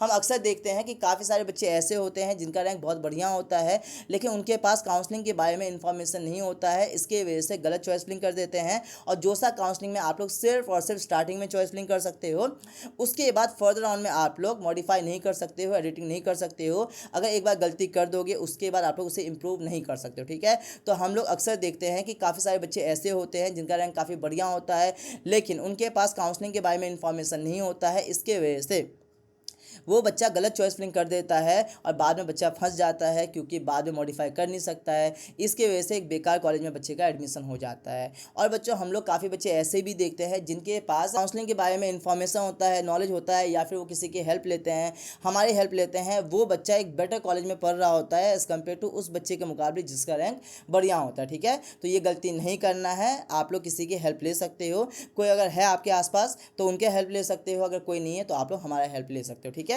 तो चॉइस में आपका सबसे ज़्यादा इंपॉर्टेंट रोल लगता है। यहाँ पे लिखा हुआ भी है कि आप लोग अपने अकॉर्डिंग जो है वो चॉइसेस को फिल कर सकते हो। चॉइसेस बच्चों इस तरीके से आप लोग फिल कर पाओगे। पोर्टल आपको ऐसे देखने को मिलेगा। यहाँ से आप लोग कॉलेज सेलेक्ट कर सकते हो, यानी कि एनआईटी सेलेक्ट कर सकते हो, ट्रिपल आईटी सेलेक्ट कर सकते हो, आईआईटी सेलेक्ट कर सकते हो अगर आप लोगों ने जेईई एडवांस का एग्जाम दिए हुए हो तो। अगर जेईई एडवांस का एग्जाम नहीं दिए हुए होगे उस केस में आपके पोर्टल में आईआईटीज का ऑप्शन नहीं आएगा। ठीक है, तो यहाँ से आप लोग NITs, triple ITs, IITs, GFTIs select कर सकते हो। यहाँ से आप लोग ब्रांचेस सेलेक्ट कर सकते हो। ठीक है, तो इस तरीके से आप लोग सेलेक्ट कर सकते हो। उसके बाद ऐसा देखने को मिलेगा, यहाँ से आप लोग कॉलेज और ब्रांच को ऐड कर लोगे। ऐड करने के बाद इस टाइप का आपको देखने को मिलेगा। अगर आप लोग अप डाउन करना चाहते हो तो भी आप लोग कर सकते हो। मान लो कि आप लोग सेकंड वाले चॉइसेस को फर्स्ट पे लाना चाहते हो, तो उस केस में आप लोग सिंपली सेकंड वाले पे अप का ऑप्शन को सिलेक्ट कर लोगे। उस केस में आपका सेकंड वाला चॉइस जो है वो फर्स्ट पे आ जाएगा। ठीक है, तो इस तरीके से आप लोग कर सकते हो। बाकी जब आपका चॉइस स्टार्ट होगा उस टाइम पे आपके लिए एक वीडियो बना करके भी आपको बता दिया जाएगा। ठीक है, ये समझ में आ गया। बाकी यहाँ पे हाईलाइट किया गया है कि चॉइस आपका सबसे इंपॉर्टेंट पार्ट होता है, क्योंकि आपको सिर्फ और सिर्फ एक ही चांस दिया जाता है चॉइस लिंक करने का। उसके बाद आप लोग फर्दर राउंड में अपनी चॉइस लिंक में मॉडिफिकेशन नहीं कर सकते हो। ये बात मैं बार बार बोल रहा हूँ, ध्यान रखना। ठीक है, ये चीज़ समझ में आ गया है। इसके बाद जाकर के अगर आप लोग अपने चॉइस को लॉक नहीं भी करते हो तब भी आपका चॉइसेस ऑटोमेटिकली लॉक हो जाता है। ये चीज़ क्लियर हो गया है। इसके बाद यहाँ पे लिखा हुआ है कि आफ्टर कंप्लीटिंग चॉइस लिंक, सबसे पहले आप लोग रजिस्ट्रेशन करते हो। रजिस्ट्रेशन करने के बाद चॉइस लिंक करते हो। चॉइस लिंक होने के बाद आपका 2 मॉक सीट अलॉटमेंट का रिजल्ट आता है। 2 मॉक राउंड होता है, मॉक राउंड 1 और मॉक राउंड 2। सबसे पहले आपका मॉक राउंड 1 का अलॉटमेंट का रिजल्ट आता है, उसके बाद मॉक राउंड 2 का अलॉटमेंट का रिजल्ट आता है। इस तरीके से आपका मॉक राउंड कंप्लीट हो जाता है। मॉक राउंड कंप्लीट होने के बाद जाकर के नॉर्मल राउंड स्टार्ट होता है। जोसा काउंसलिंग में 6 राउंड होता है, राउंड 1 से लेकर के राउंड 6 तक। ये चीज़ क्लियर हो गया। इसके बारे में वैसे मैंने आपको पहले ही बता दिया था, ठीक है। इसके बाद नीचे आओगे तो नीचे में सबसे इंपॉर्टेंट चीज़ के बारे में बताया गया है, वो ये है कि अगर आप लोग अपने रैंक के अकॉर्डिंग बेस्ट से बेस्ट कॉलेज और ब्रांच लेना चाहते हो तो उस केस में आपका पर्सनलाइज चॉइसलिंग होना चाहिए। आपके रैंक के अकॉर्डिंग पर्सनलाइज चॉइसलिंग होना चाहिए और बेस्ट चॉइसलिंग होना चाहिए, तभी आपके रैंक के अकॉर्डिंग बेस्ट से बेस्ट कॉलेज और ब्रांच मिल पाएगा। और आपको पता है बच्चों कि आप लोग फर्स्ट टाइम काउंसलिंग कर रहे हो, आपके पास उतना इन्फॉर्मेशन नहीं है, तो फिर कैसे हो पाएगा। तो देखो बच्चों, उस केस में पैनिक नहीं करना है, क्योंकि यहाँ पे हम लोग आप लोगों के लिए ही है। त्रिपथ एकेडमी के बारे में अगर आपको पता है तो काफ़ी अच्छी बात है, नहीं पता है तो कोई बात नहीं। देखो बच्चों, Tripath academy is the best for the counselling all over India में। जितने भी काउंसलिंग होते हैं, चाहे आपका सेंट्रल काउंसलिंग यानी कि जोसा काउंसलिंग, सीसब काउंसलिंग हो गया, या फिर आपका स्टेट काउंसलिंग जैसे कि जैक दिल्ली हो गया, जैक चंडीगढ़ हो गया, यूपीटीयू हो गया, एमएसटी सीईटी हो गया, एचएसटीएस हो गया, एमपीटीटी हो गया, रीप हो गया, डब्ल्यूबीडब्ल्यू हो गया, कॉमेट के हो गया, जितने भी होते हैं वो सब यहाँ पे करवाए जाते हैं। इतने ही नहीं, इसके अलावा आपके टॉप मोस्ट प्राइवेट काउंसलिंग जैसे कि वीआईटी हो गया, एसआरएम हो गया, मणिपाल हो गया, सारे यहाँ पे करवाए जाते हैं, ठीक है। वो भी 1-2 साल से नहीं, 5 to 6 ईयर से हम लोग काउंसलिंग करवा रहे हैं। और जब हम लोग कहते हैं कि Tripath academy is the best for the counselling, तो इसका मतलब ये है कि ऑल ओवर इंडिया में जितने भी टॉप मोस्ट कॉलेज है उन सभी जगह पे आपको त्रिपथ एकेडमी के बच्चे देखने को मिल जाते हैं। चाहे आपका आईआईटी बॉम्बे हो, आईआईटी बॉम्बे से लेकर के हर एक आईआईटीज में, हर एक एनआईटीज में, हर एक ट्रिपल आईआईटीज में, साथ में स्टेट काउंसलिंग के थ्रू मिलने वाले हर टॉप मोस्ट कॉलेज में आपको त्रिपथ एकेडमी के कोई ना कोई बच्चे देखने को मिल जाते हैं, ठीक है। तो क्या कहना चाहते हैं, तो कहने का मतलब बच्चों ये है कि ये वन स्टॉप सॉल्यूशन है फॉर काउंसलिंग के लिए। आपको कहीं और जाने की जरूरत नहीं है। अगर आपको ट्रस्ट नहीं हो रहा है, कोई बात नहीं, आप लोग चैनल को चेकआउट कर सकते हो। आप लोगों के सीनियर ने, जो कि हमारे बच्चे बन करके गए हुए हैं, उन्होंने अपना फीडबैक भी दिया है वीडियो के थ्रू, उसे भी आप लोग देख सकते हो, ठीक है। तो ये आपका वन स्टॉप सॉल्यूशन है। यहाँ पे बच्चों पूरे काउंसलिंग के दौरान हर काउंसलिंग के बारे में A to Z वीडियो आएगा, फ्री ऑफ कॉस्ट आएगा। आप लोग हर वीडियो को देख सकते हो, नॉलेज को गेन कर सकते हो। लेकिन बच्चों यहाँ पे एक सवाल उठता है कि क्या सिर्फ वीडियो को देख करके आपके सारे डाउट क्लियर हो जाएगा। तो बच्चों इसका आंसर है नहीं, क्योंकि देखो बच्चों, आप सभी का रैंक अलग है। आपके रैंक के अकॉर्डिंग डिफरेंट कॉलेज और डिफरेंट ब्रांच मिलेगा, और साथ में बच्चों आपका पर्सनल डाउट भी तो होता है, तो वो सब कैसे क्लियर होगा। तो बच्चों उस सभी के लिए हमारा पर्सनलाइज काउंसलिंग सपोर्ट है।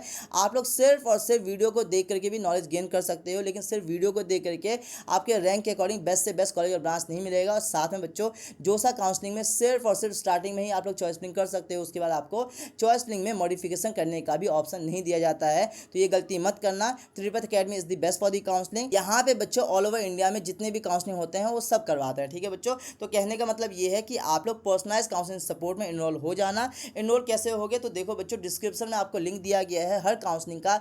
आप लोग जोसा काउंसलिंग में इनरोल हो सकते हो, आप लोग जोसा प्लस सीसब काउंसलिंग का सपोर्ट बाय कर सकते हो, या फिर आप लोग किसी भी स्टेट काउंसलिंग का भी सपोर्ट बाय कर सकते हो, ठीक है। बाय कैसे करोगे, तो डिस्क्रिप्शन में लिंक दिया गया है, उस पर क्लिक करके फीचर रीड करके बाय कर सकते हो। फीचर कौन कौन सा मिलेगा उसके बारे में यहाँ पे मैं आपको समझा देता हूँ, और पेमेंट कितना करना पड़ेगा उसके बारे में भी यहाँ पे मैं आपको समझा देता हूँ, ठीक है। तो डिस्क्रिप्शन में लिंक दिया गया है, उस पर क्लिक करोगे, क्लिक करने के बाद आप लोग पेमेंट कर सकते हो। पेमेंट करने के बाद जाकर के आपको कौन कौन सा फीचर मिलेगा, तो सबसे पहले आपको कॉल किया जाएगा। कॉल करने के बाद कॉल पे आपसे बात करेंगे। कौन बात करेंगे, तो बच्चों हमारे टीम मेंबर जो कि आपके मेंटर बनेंगे वो आपसे बात करेंगे। पेमेंट करने के बाद सबसे पहले आपको कॉल किया जाएगा। कॉल करने के बाद कॉल पे आपके जितने भी डाउट होंगे उन सभी को क्लियर किया जाएगा। उसके बाद आप लोग हमारे टच में आ जाओगे। अभी से लेकर के फाइनल एडमिशन तक आप हमारे साथ में होंगे, हम आपके साथ में होंगे। और बच्चों जब तक आपका एडमिशन नहीं हो जाता है तब तक हम आपका साथ नहीं छोड़ेंगे, ये कंफर्म है, ठीक है। हम आपको एक मेंटर असाइन करेंगे जो कि अभी से लेकर के लास्ट तक में आपके साथ में होंगे, आपके लिए सब कुछ करेंगे। आपके जो भी डाउट होंगे उन सभी को क्लियर किया जाएगा। आप लोग अपने मेंटर से कभी भी कोई सा भी डाउट पूछ सकते हो, चाहे मैसेज करके पूछ सकते हो या फिर कॉल करके भी आप लोग पूछ सकते हो। आपको बच्चों एक पर्सनल व्हाट्सएप ग्रुप में ज्वाइन करवाया जाएगा। आपको पता है कि इतने सारे काउंसलिंग यहाँ पे करवाए जाते हैं, हर काउंसलिंग का अलग अलग ग्रुप होता है। लेकिन आप लोग जो भी काउंसलिंग सपोर्ट में इनरोल होगे, उस काउंसलिंग सपोर्ट का जो भी ग्रुप होगा वहाँ पे आपको ऐड करवाया जाएगा। वहाँ पे आपके जैसे बहुत सारे बच्चे होते हैं, ठीक है। उसके बाद मेंटर आपको असाइन कर दिया जाएगा। मेंटर से आप लोग कभी भी कोई सा भी डाउट पूछ सकते हो। आपके मेंटर आपके डाउट को तो क्लियर करेंगे ही करेंगे, साथ में आपके रैंक के अकॉर्डिंग पर्सनलाइज चॉइसलिंग करेंगे बच्चों। और देखो बच्चों, आपके मेंटर वो होंगे जिनको 5 to 6 ईयर का एक्सपीरियंस एक्सपीरियंस होगा। आप समझ सकते हो कि उनके पास 5 to 6 ईयर का एक्सपीरियंस है। उन्होंने ऐसे बच्चों का चॉइस नहीं किया है जो बच्चे अभी टॉप मोस्ट कॉलेज में है, आईआईटी बॉम्बे तक में, ठीक है। तो ऑब्वियस सी बात है, अगर वो मेंटर आपके रैंक के अकॉर्डिंग पर्सनलाइज चॉइसिंग करवाएंगे तो 110% आपके रैंक के अकॉर्डिंग बेस्ट से बेस्ट कॉलेज और ब्रांच मिलेगा, और ये मैं आपको लिख करके दे सकता हूँ, ठीक है। तो ये समझ में आ गया है। बाकी इसके अलावा यहाँ पे बहुत सारे फीचर यहाँ पे बताया गया, आप लोग रीड कर सकते हो। ये समझ लो कि जितना भी फीचर यहाँ पे बताया गया उससे बहुत ज़्यादा आपको मिलता है। आप लोग आ जाते हो, इनरोल कर लेते हो, उसके बाद आप हमारे बच्चे बन जाते हो।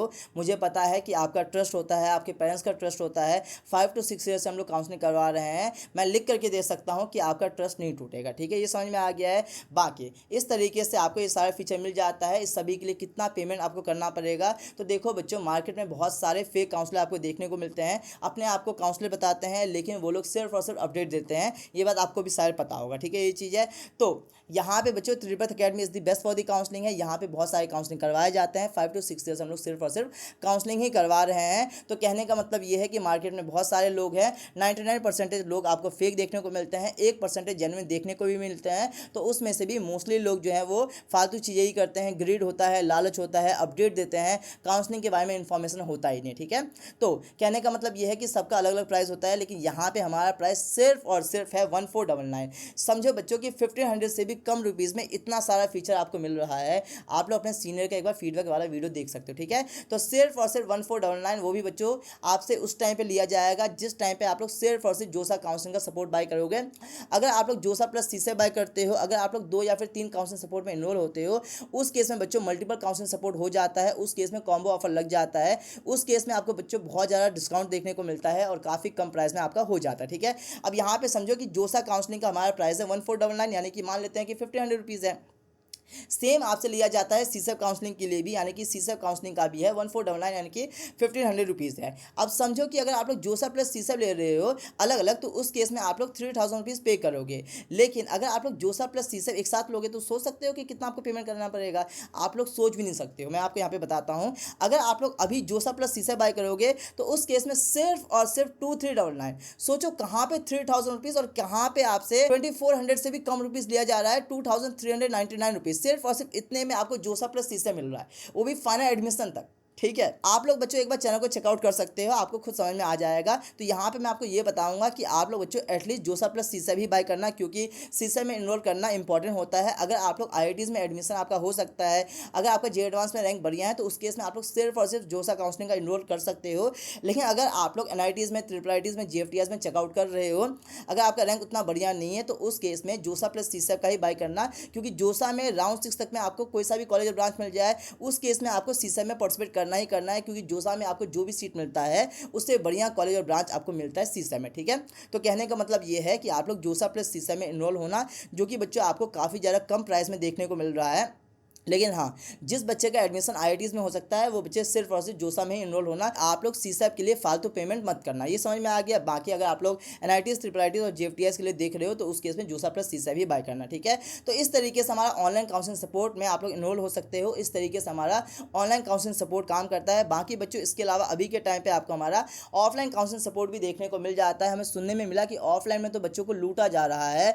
ऑफलाइन में बच्चों से जोसा काउंसलिंग के लिए 2 लाख रुपये, 1.5 लाख रुपये, 1 लाख से कम तो कोई ले ही नहीं रहे हैं। तो उस सभी के लिए बच्चों हमारा अभी के टाइम पे आपको ऑफलाइन काउंसलिंग सपोर्ट भी देखने को मिल जाता है। ऑफलाइन काउंसलिंग सपोर्ट के लिए आपको ऑफिस पे आना होगा, ऑब्वियस सी बात है। तो फिर बच्चों उस केस में आपको ऑफिस का एड्रेस भी चाहिए होगा, बिल्कुल सही बात है। तो देखो बच्चों, ऑफिस का एड्रेस मैंने डिस्क्रिप्शन में दे दिया है। ऑफिस वैसे कहाँ पे है, इसका एड्रेस मैं आपको एक बार ओरली भी बता देता हूँ। तो देखो बच्चों, अभी हमारा ऑफिस आपको दिल्ली एनसीआर यानी कि Noida sector 63 electronic city metro station से सिर्फ और सिर्फ 300 मीटर के डिस्टेंस पे आपको देखने को मिलता है। बाकी ऑफिस का एड्रेस मैं आपको डिस्क्रिप्शन में डाल दूंगा। बाकी इसके अलावा चैनल पे एक वीडियो भी डाला गया है कि किस तरीके से आप लोग मेट्रो स्टेशन से लेकर के ऑफिस पे आओगे। ऑफिस टूर वाला वीडियो डाला गया है, उससे आप लोग चेकआउट ध्यान से कर लेना। उस वीडियो का लिंक भी मैं आपको डिस्क्रिप्शन में दे दूंगा, ठीक है। तो कहने का मतलब ये है कि अभी बच्चों आपको हमारा ऑफलाइन काउंसलिंग सपोर्ट का भी देखने को मिल जाता है। ऑफलाइन काउंसलिंग सपोर्ट के लिए आपको ऑफिस पे आना होगा। अगर आप लोग ऑफलाइन काउंसलिंग सपोर्ट में इनरोल होना चाहते हो, अगर आप लोग दिल्ली एनसीआर में आ सकते हो तो उस केस में आप लोग पेरेंट्स के साथ ही आना, अकेले मत आना।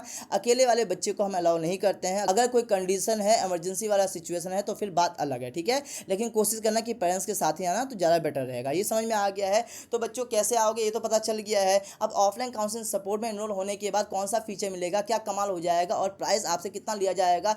लोग तो 2 लाख रुपए ले रहे हैं, 1.5 लाख रुपए ले रहे हैं, 1 लाख से कम तो कोई ले ही नहीं रहे हैं। हम कितना लेंगे तो इसके बारे में मैं आपको जल्दी से बता देता हूँ, ठीक है। तो ऑफलाइन काउंसलिंग सपोर्ट बेस्ट है। अगर आप लोग ऑफिस पे आ सकते हो तो उस केस में ऑफलाइन काउंसलिंग सपोर्ट में ही इनरोल होना।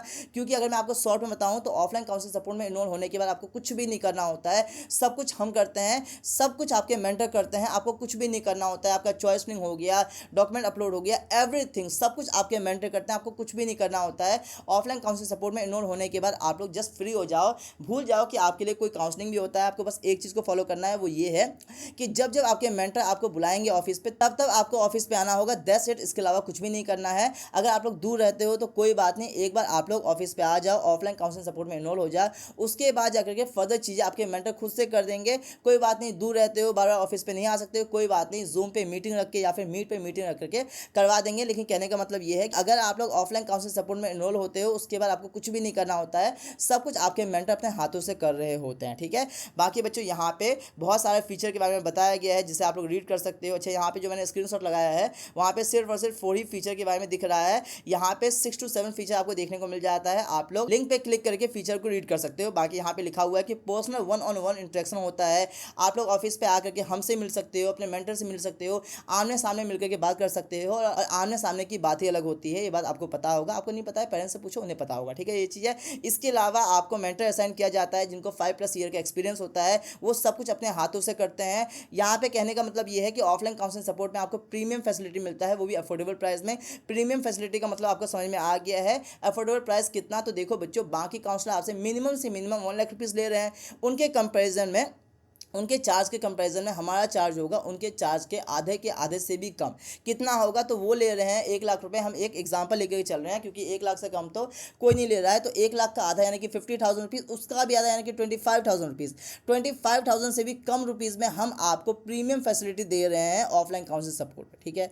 तो समझ सकते हो कि इतने कम प्राइस में कोई नहीं देगा। आप लोग पूरा घूम करके देख लो, आपको खुद समझ में आ जाएगा। और अगर आप लोग ऑफलाइन काउंसलिंग सपोर्ट में इनरोल हो गए या फिर ऑनलाइन में भी इनरोल हो गए, लेकिन ऑफलाइन की बात ही अलग है, यू जस्ट लव्ड इट। अगर आपको एक पॉइंट पे लगता है कि बेकार है, आपको वर्थ इट नहीं लगता है, तो उस केस में मैं आपको आपका पैसा भी रिफंड कर दूंगा। ये मैं आपको वीडियो में सरेआम बोल रहा हूँ, ठीक है ना, खुले में बोल रहा हूँ कि मैं आपको आपका पैसा रिफंड कर दूंगा, ये कंफर्म है। लेकिन ये है कि यू जस्ट लव इट, ठीक है बच्चों। तो कहने का मतलब ये है कि अगर आप लोग ऑफिस पे आ सकते हो तो फिर ऑफलाइन काउंसलिंग सपोर्ट में ही इनरोल होना। लेकिन हाँ, ऑफिस पे आने से पहले देखो बच्चों, आपको स्लॉट को बुक करना होगा क्योंकि ऑफलाइन काउंसलिंग सपोर्ट में हम लोग काफ़ी कम बच्चे को ही लेते हैं, ओनली फॉर 500 बच्चे, ठीक है ना। ऑनलाइन में हमारे पास 2000 से लेकर के 2500 बच्चे होते हैं। टोटल काउंसलिंग की बात कर रहा हूँ, हर काउंसलिंग को मिला के बात कर रहा हूँ। और ऑफलाइन में हम लोग सिर्फ और सिर्फ 500 बच्चे ही ले रहे हैं क्योंकि हम नहीं चाह रहे हैं कि ज़्यादा भीड़ भड़ाका हो, ठीक है। ये चीज़ है। ऊपर से हम चाह रहे हैं कि सिर्फ और सिर्फ सीरियस कैंडिडेट हो। तो अगर आप लोग सीरियस कैंडिडेट हो तो उस केस में आप लोग स्लॉट को बुक करवा लेना। स्लॉट बुक करवाने के लिए आपसे एक मिनिमल चार्ज लिया जा रहा है जो कि आपका 99 रुपीज़, ताकि इससे ये पता चलेगा कि आप लोग सीरियस कैंडिडेट हो। अगर आप लोग सीरियस कैंडिडेट हो उस केस में 99 रुपीज़ क्या ही है। और अगर आप लोग सीरियस कैंडिडेट नहीं हो तो उस केस में 10 रुपये के लिए भी आप लोग रहोगे, ये बात हमें पता है, ठीक है। तो अगर आप लोग ऑफलाइन काउंसलिंग सपोर्ट में इनरोल होना चाहते हो तो स्लॉट बुक करवा लो। 99 रुपीज़ पे करके 99 रुपीज़ पे कर दोगे। उसके बाद आपको आपके मेंटर कॉल करेंगे। कॉल करने के बाद आपको एक डेट और टाइम दे दिया जाएगा। उस डेट उस टाइम पे आप लोग आओगे ऑफिस पे, हमसे मिलोगे। उसके बाद आप लोग ऑफलाइन काउंसलिंग सपोर्ट में इनरोल होगे अगर आपको लगेगा तो, जो कि आपको लगेगा ऑब्वियस सी बात है। इसके अलावा अगर आप लोग दूर रहते हो, अगर आप लोग ऑनलाइन काउंसलिंग सपोर्ट में इनरोल होना चाहते हो तो कोई बात नहीं, आप लोग ऑनलाइन काउंसलिंग सपोर्ट भी बाय कर सकते हो क्योंकि त्रिपत अकेडमी का दोनों ही काउंसलिंग सपोर्ट बेस्ट है। लेकिन ऑफलाइन की बात अलग है। अगर आ सकते हो ऑफिस पे तो फिर ऑफलाइन काउंसलिंग सपोर्ट में ही इनरोल होना। ये समझ में आ गया है। तो इस तरीके से सारी चीज़ समझ में आ गया है। अगर आप लोग काउंसलिंग सपोर्ट में इनरोल होते हो चाहे ऑफलाइन या फिर ऑनलाइन, तो 110% आपके रैंक के अकॉर्डिंग बेस्ट से बेस्ट कॉलेज और ब्रांच मिलता है, ये कंफर्म है, ठीक है बच्चों। ये समझ में आ गया। इसके बाद हम लोग नीचे आएंगे तो नीचे में सीट अलॉटमेंट के बारे में बताया गया है। यहाँ पे सारी चीज़ें मैं आपको जल्दी जल्दी बता देता हूँ। वैसे भी मोस्टली चीज़ों के बारे में मैं आपको ऑलरेडी बता चुका हूँ, ठीक है। तो सीट अलॉटमेंट में यही बताया गया है कि अगर आपको कोई सा भी सीट नहीं मिलता है तो उस केस में आपको कुछ भी नहीं करना है, आप लोग ऑटोमेटिकली नेक्स्ट राउंड में चले जाओगे, ठीक है। है। इसके अलावा अगर आपको सीट मिलता है तो फिर आपको क्या करना है इसके बारे में मैंने आपको बता दिया, एक बार मैं यहाँ पे रीड कर देता हूँ। तो सबसे पहले आपको सीट अलॉटमेंट लेटर को डाउनलोड करना होता है, उसके बाद आपको फ्रीज फ्लोर स्लाइड में से कोई एक ऑप्शन सेलेक्ट करना होता है। आपको तीनों ऑप्शन का मतलब पता है, अपने अकॉर्डिंग सेलेक्ट कर सकते हो। उसके बाद आपको डॉक्यूमेंट को अपलोड करना होता है, उसके बाद सीट एक्सेप्टेंस फ़ी पे करना होता है। ये फ़ी भी पे करना मैंडेटरी होता है, अगर पे नहीं करोगे तो उस केस में अगेन से आपके सीट को कैंसिल कर दिया जाएगा और आपको काउंसिलिंग से बाहर निकाल दिया जाएगा। उसके बाद आप लोग फर्दर राउंड में पार्टिसिपेट नहीं कर सकते हो, ठीक है। तो ये फ़ी पे करना मैंडेटरी होता है, चाहे आप लोग फ्रीज करो, फ्लोट करो या फिर स्लाइड करो। अगर आपको सीट मिलता है, अगर आप लोग फ्रीज फ्लोट स्लाइड में से कोई सा ऑप्शन सेलेक्ट करते हो तो उस केस में आपको सीट एक्सेप्टेंस फ़ी पे करना मैंडेटरी है, ये कन्फर्म है। नहीं पे करोगे तो दिक्कत आएगी, मैंने आपको बता दिया है। सो ध्यान से पे कर लेना। हालांकि बच्चों पे करने के बाद अगर आपको एडमिशन नहीं लेना है तो कोई बात नहीं, इस फीस को रिफंड कर दिया जाता है। और अगर आप लोग एडमिशन लोगे तो उस केस में कॉलेज का जो भी फ़ी होता है उसमें इसे मैनेज कर दिया जाता है, ठीक है। ये चीज़ है, तो ध्यान से फ़ी पे कर देना है। फ़ी कितना है, तो अगर आप लोग जनरल ईडब्ल्यूएस या फिर ओबीसी वाले बच्चे हो तो उस केस में आपको 35,000 रुपीज़ पेमेंट करना होता है। और अगर आप लोग एससी एसटी या फिर पीडब्ल्यूडी वाले बच्चे हो तो उस केस में आपको 15,000 रुपीज़ पे करना होता है। ये समझ में आ गया है। तो जनरल ईडब्ल्यूएस और ओबीसी वाले बच्चों के लिए 35,000 रुपीज़, और अगर आप लोग एससी या फिर एसटी वाले बच्चे हो या फिर पीडब्ल्यूडी वाले बच्चे हो तो उस केस में 15,000 रुपीज़, ठीक है। ये पे करने के बाद आपको डॉक्यूमेंट वेरिफिकेशन लेटर को डाउनलोड करना होता है। डॉक्यूमेंट वेरिफिकेशन साथ में बच्चों सीट एक्सेप्टेंस फीस, ये सब आपको सिर्फ और सिर्फ एक बार करना होता है। राउंड वन में आपको सीट मिल जाता है, आप लोग डॉक्यूमेंट को अपलोड कर लेते हो, फीस को पे कर लेते हो। उसके बाद राउंड टू में अगर आपका फर्दर अपग्रेडेशन होता है तो उस केस में आपको कुछ भी नहीं करना होता है। तो ये सारा प्रोसीजर आपको सिर्फ और सिर्फ एक बार ही करना होता है, वन टाइम होता है। ये समझ में आ गया है। इसके बाद जाकर के डॉक्यूमेंट वेरीफाई हो जाएगा, उसके बाद डॉक्यूमेंट वेरिफिकेशन को आपको डाउनलोड कर लेना है, डॉक्यूमेंट वेरिफिकेशन लेटर आपको डाउनलोड कर लेना है, ठीक है। इसके बाद मान लेते हैं कि अगर आप लोग डॉक्यूमेंट को अपलोड करते हो, अगर आपके डॉक्यूमेंट में कोई इशू आता है, कोई क्वेरीज रेज होता है, कोई इशू होता है, अगर कोई क्वेरी रेज होता है तो उसे कहते हैं डिस्क्रिपेंसी, ठीक है। तो अगर आपके डॉक्यूमेंट में कोई डिस्क्रिपेंसी आता है तो उस केस में आप लोग नया डॉक्यूमेंट को अपलोड कर सकते हो। नया डॉक्यूमेंट अगर आपका सही होगा तो उस केस में डिस्क्रिपेंसी यानी कि इशू ऑटोमेटिकली हट जाएगा, ठीक है। अब कौन से केसेस में दिक्कत आ सकती है, तो अगर आप लोग ईडब्ल्यूएस वाले बच्चे हो, ओबीसी वाले बच्चे हो, अगर आप लोग कैटेगरी सर्टिफिकेट अपलोड कर रहे हो तो देखो बच्चों, ओबीसी सर्टिफिकेट, ईडब्ल्यूएस सर्टिफिकेट की बात करेंगे। देखो ईडब्ल्यूएस तो हर साल बनता है, ये बात आपको पता होगा अगर आप लोग ईडब्ल्यूएस वाले बच्चे हो तो। अगर आप लोग ओबीसी वाले बच्चे हो तो उस केस में आपका ओबीसी सर्टिफिकेट होना चाहिए 1 अप्रैल 2024 के बाद का। अगर उससे पहले का है तो फिर नहीं चलेगा, अगर उससे अपलोड करोगे तो डिस्क्रिपेंसी आएगा, इस बात का ध्यान रखना। तो 1 अप्रैल 2024 के बाद का होना चाहिए। अगर आप लोगों ने नहीं बनाए हो तो 1 अप्रैल 2024 के बाद ही बनाना। अगर आप लोगों ने बनवा रखे हो तो उस केस में आपको रिन्यू कराना होगा, 1 अप्रैल 2024 के बाद का ही होना चाहिए, इस बात का ध्यान रखना। आपका ओबीसी सर्टिफिकेट और ईडब्ल्यूएस सर्टिफिकेट दोनों आपका 1 अप्रैल 2024 के बाद का ही होना चाहिए, इस बात का ध्यान रखना, ठीक है बच्चों। तो ये समझ में आ गया है। इसके अलावा एससी एसटी वाला जो सर्टिफिकेट होता है वो आपका कभी कभी चल सकता है, और ओपन वाले बच्चों के केस में कोई डॉक्यूमेंट ही अपलोड नहीं करना होता है, कैटेगरी सर्टिफिकेट की बात कर रहे हैं, ठीक है। इसके बारे में आपको समझ में आ गया है। इसके बाद नीचे आएंगे तो यहाँ पे लिखा हुआ है कि after the completion of JoSAA you are required to physically visit the college, ठीक है। तो जोसा का हर राउंड कंप्लीट होने के बाद आपको कॉलेज में विजिट करना होता है। बाकी टाइम टू टाइम सारी चीजें आपको बताते रहेंगे, ज्यादा पैनिक करने वाली बात नहीं है, पेशेंस रखो, ठीक है बच्चों। इसके बाद नीचे आओगे तो आपको पता है फ्रीज फ्लोट स्लाइड का मतलब क्या होता है, मैंने आपको समझा दिया है। बाकी पीडीएफ को डाउनलोड करके आप लोग रीड कर सकते हो, ठीक है, ये चीज़ है। इसके बाद हम लोग नीचे आएंगे तो नीचे में लास्ट टॉपिक के बारे में बताया गया है, जो कि आपका one of the most important topic है। वो ये है कि कौन कौन से डॉक्यूमेंट की नीड पड़ता है। दो केस होता है, पहला होता है डॉक्यूमेंट को अपलोड करना होता है, हालांकि वहाँ पे 4 to 5 डॉक्यूमेंट का ही नीड पड़ता है,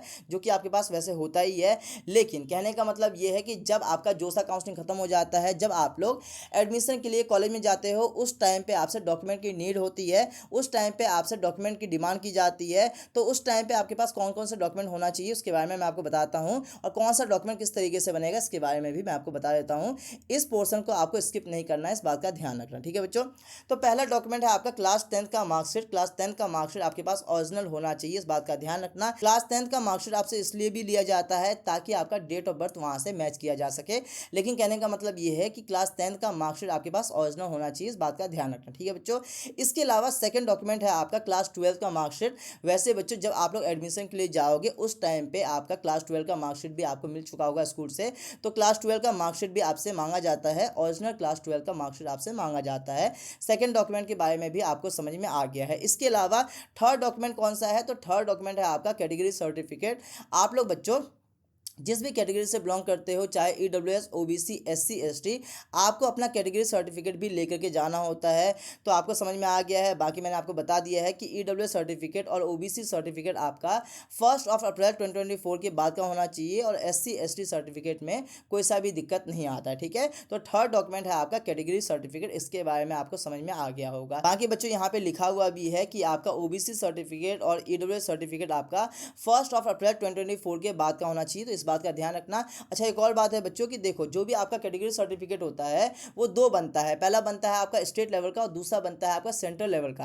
अब आपको पता है कि जोसा काउंसलिंग आपका सेंट्रल काउंसलिंग है, तो यहाँ पे बच्चों आपका सेंट्रल लेवल का ही बनेगा, सेंट्रल लेवल का ही चलेगा। इस बात का ध्यान रखना। ठीक है, काफ़ी सारे बच्चों के केसेस में ओबीसी सर्टिफिकेट जो होता है वो स्टेट लेवल का होता है, तो वो नहीं चलता है, आपका सेंट्रल लेवल का ही सर्टिफिकेट होना चाहिए। इस बात का ध्यान रखना। ठीक है, ये चीज़ क्लियर हो गया है। इसके अलावा फोर्थ डॉक्यूमेंट क्या है, तो फोर्थ डॉक्यूमेंट उन बच्चों के लिए है कि अगर आप लोग फिजिकली डिसेबिलिटी वाले बच्चे हो तो उस केस में आपका ओरिजिनल सर्टिफिकेट आपसे मांगा जाता है। ऐसे वाले बच्चे काफ़ी कम होंगे, जो बच्चे हैं उनका ओरिजिनल सर्टिफिकेट मांगा जाएगा, तो इस बात का ध्यान रखना। ठीक है, फिफ्थ डॉक्यूमेंट क्या है, तो फिफ्थ डॉक्यूमेंट है आपका क्रॉस बैंक चेक। ठीक है, कहने का मतलब ये है कि फिफ्थ डॉक्यूमेंट है आपका कैंसिल चेक। ठीक है ना, तो फिर बच्चों आपको कैंसिल चेक अपलोड करना होगा। आपके पास चेक होगा, चेक पे आपको कैंसिल लिखना है और कैंसिल लिखने के बाद आपको अपलोड करना है। ठीक है, अगर बच्चों आप लोग कैंसिल चेक अपलोड नहीं करना चाहते हो तो कोई बात नहीं, उस केस में आप लोग पासबुक का फ्रंट पेज भी अपलोड कर सकते हो। अच्छा, ये किस लिए मांगा जा रहा है, तो इसलिए मांगा जा रहा है क्योंकि बच्चों आप लोग फी को पे कर दोगे। फी पेमेंट करने के बाद मान लेते हैं कि कल को आपका मन नहीं है एडमिशन लेने के लिए,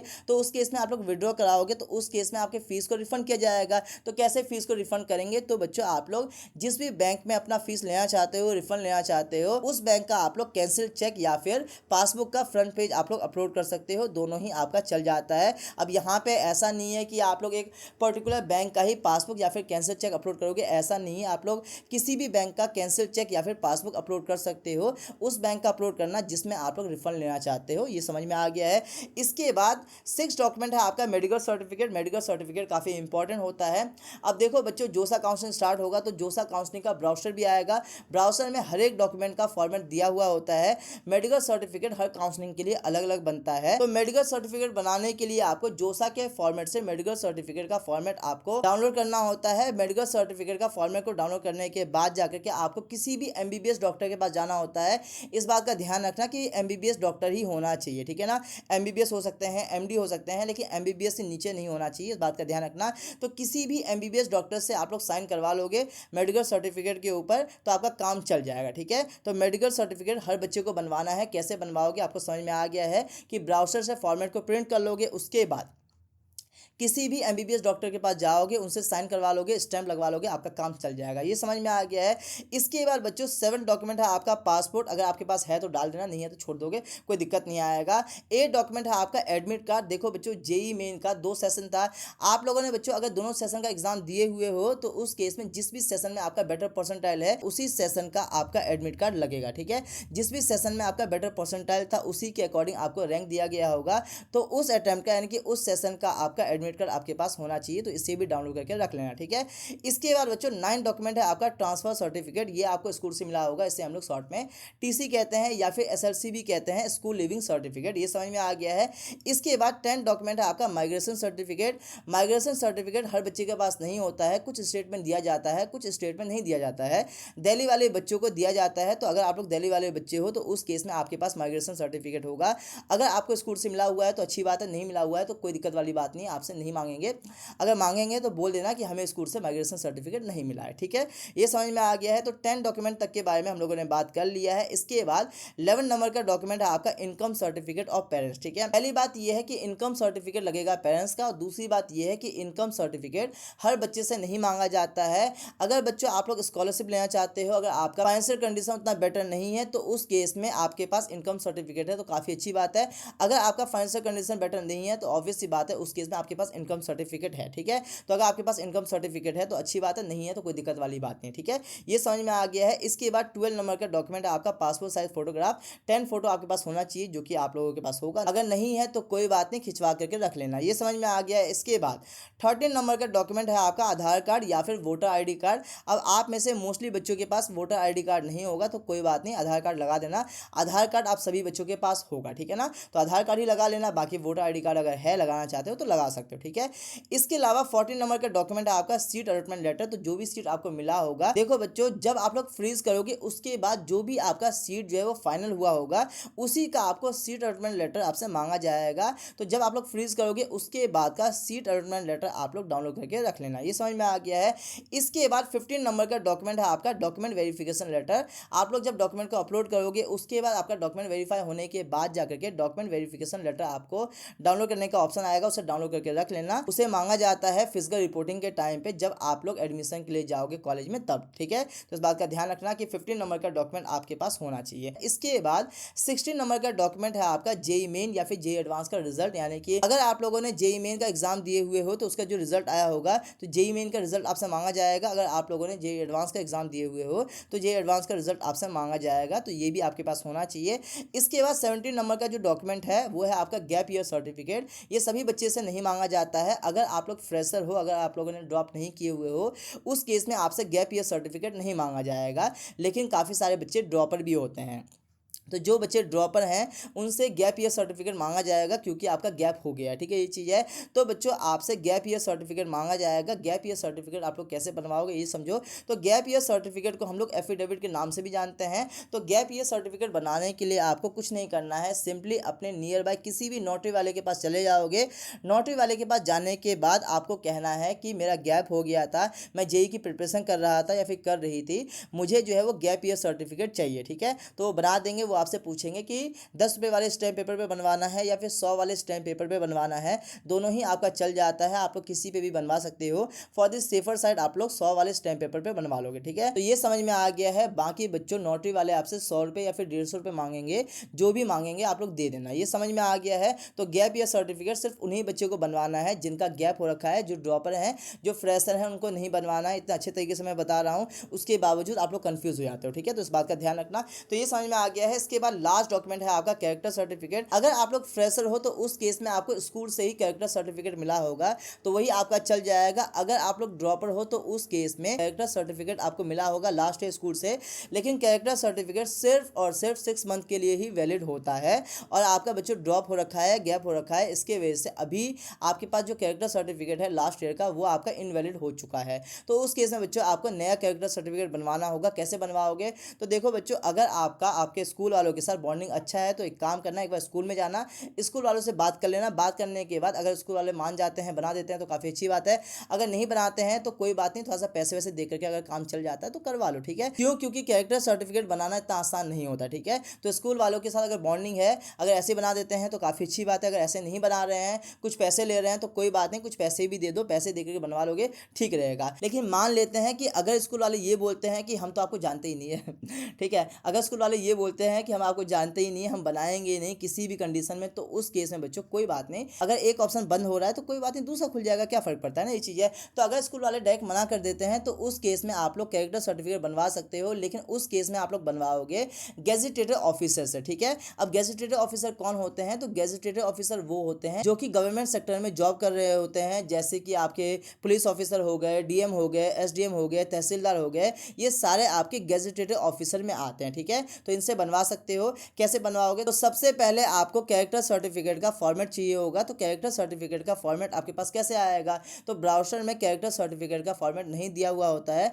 तो कोई बात नहीं, सिंपली गूगल करो, गूगल करने के बाद कैरेक्टर सर्टिफिकेट का फॉर्मेट आ जाएगा, वो चल जाएगा, ठीक है। ये चीज़ समझ में आ गया है। और दूसरा केस ये है कि आपके घर के आसपास जो भी स्टेशनरी शॉप है, वहाँ से भी आप लोग कैरेक्टर सर्टिफिकेट का फॉर्मेट आपको वहाँ पे मिल जाता है, 2 रुपये या फिर 3 रुपये में मिल जाएगा, ठीक है। सिंपली है कि ऑनलाइन का टाइम है, आप लोग गूगल करो, गूगल करने के बाद कैरेक्टर सर्टिफिकेट का फॉर्मेट आ जाएगा। चाहे आपका जोसा काउंसलिंग हो या फिर स्टेट काउंसलिंग हो, हर काउंसलिंग के लिए कैरेक्टर सर्टिफिकेट का फॉर्मेट सेम ही होता है, ठीक है। तो वहाँ से आप लोग फॉर्मेट को डाउनलोड कर लोगे। डाउनलोड करने के बाद उसका प्रिंट करवा लेना। करवाने के बाद आपको किसी भी गेजेटेड ऑफिसर के पास जाना है। गेजेटेड ऑफिसर कौन होता है इसके बारे में आपको बता दिया गया है। वो होते हैं जो कि गवर्नमेंट सेक्टर में आते हैं, गवर्नमेंट सेक्टर में जॉब कर रहे होते हैं, जैसे कि पुलिस ऑफिसर हो गए, तहसीलदार हो गए, डीएम हो गए, एसडीएम हो गए, ये सारे आपके गेजेटेड ऑफिसर में आते हैं, ठीक है। तो यहाँ पे एक दिक्कत आती है कि अगर आपका जान पहचान है तब तो आसानी से बन जाता है, अगर जान पहचान नहीं है तो वहाँ पे दिक्कत आता है। तो इसकी वजह से मैं आपको बोलूँगा कि अभी से लग जाओ कैरेक्टर सर्टिफिकेट में, पहले बन जाएगा तो काफ़ी अच्छा रहेगा, ठीक है। तो किसी भी गेजेटेड ऑफिसर से आप लोग बनवा सकते हो, बनवा लोगे, आपका कैरेक्टर सर्टिफिकेट का काम हो जाएगा, ठीक है। तो इस तरीके से इन सारे डॉक्यूमेंट का आपसे डिमांड किया जाता है, नीड पड़ता है एडिट टाइम और फिजिकल रिपोर्टिंग एडमिशन के टाइम पे, जिसके बारे में मैंने आपको बहुत अच्छे तरीके से बताया है। आप लोग इन सभी चीज़ के लिए एक लाइक कर सकते हो, ठीक है बच्चों। बाकी वीडियो को शेयर कर देना। इसके बाद बस खत्म हो चुका है। लास्ट है आपका पार्सल सीट एक्सेप्टेंस फीस। जब आपका जोसा का 6 राउंड हो जाता है उसके बाद आपको पार्सल सीट एक्सेप्टेंस फी भी आपको पे करना होता है। एक सीट एक्सेप्टेंस फी आप लोग स्टार्टिंग में पे करते हो, जिसके बारे में हम लोगों ने पहले डिस्कस किया है। उसके बाद सभी बच्चे को पार्सल सीट एक्सेप्टेंस फी भी पे करना होता है, ठीक है।